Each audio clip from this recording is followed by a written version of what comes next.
किसी दूर के राज्य में एक छुपी हुई बगीचा थी जो सिर्फ आधी रात को खिलती थी। यह बगीचा एल्डोरिया के शानदार महल के पीछे थी और सिर्फ कुछ लोगों को ही इसका राज पता था, राजा का परिवार और उनके सबसे करीबी वजीर। यह बगीचा जादू से भरी हुई थी। फूल जो चांदनी की तरह चमकते थे, पेड़ जिनके पत्ते चांदी जैसे थे और तालाब जो तारों की तरह झिलमिलाते थे। कहा जाता है कि यह बगीचा एक पुरानी चांद की परी का तोहफा था, जिसने कभी राज्य को बरकत दी थी। राजकुमारी सेराफीन, राजा की सबसे छोटी बेटी, को यह बगीचा बहुत पसंद था। हर रात जब महल में सब सो जाते तो वह अपने कमरे से चुपके से निकलती और महल के घुमावदार रास्तों से होते हुए उस छुपे हुए दरवाजे तक पहुंचती। वहां फूलों की खुशबू उसका स्वागत करती और बगीचे का जादू उसे महसूस होता। एक रात जब वह तालाब के पास घूम रही थी, उसने देखा कि वहां एक लड़का खड़ा है, काले बेलों और लताओं से बने कपड़ों में। हैरान होकर उसने पूछा, तुम कौन हो? लड़का मुस्कुराया, मैं कैलन हूँ, इस बगीचे का रखवाला। मैं इसके जादू को तब तक संभालता हूँ जब तक चांद हमें देखता रहता है।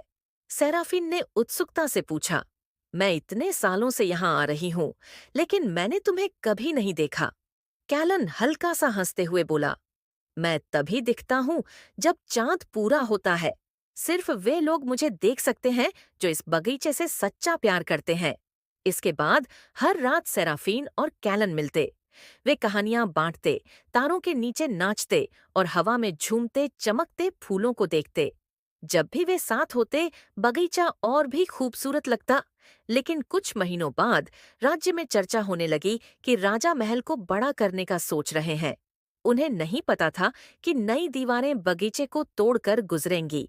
डरी हुई सेराफीन ने अपने पिता से बगीचे को बचाने की विनती की, लेकिन राजा को वह सिर्फ एक आम जमीन का टुकड़ा लगा। उस रात जब निर्माण शुरू होने से पहले की सुबह आने वाली थी, सेराफीन बगीचे में दौड़कर गई। कैलन वहां उदास खड़ा था। अगर यह बगीचा टूट गया तो मैं भी चला जाऊंगा, उसने धीरे से कहा।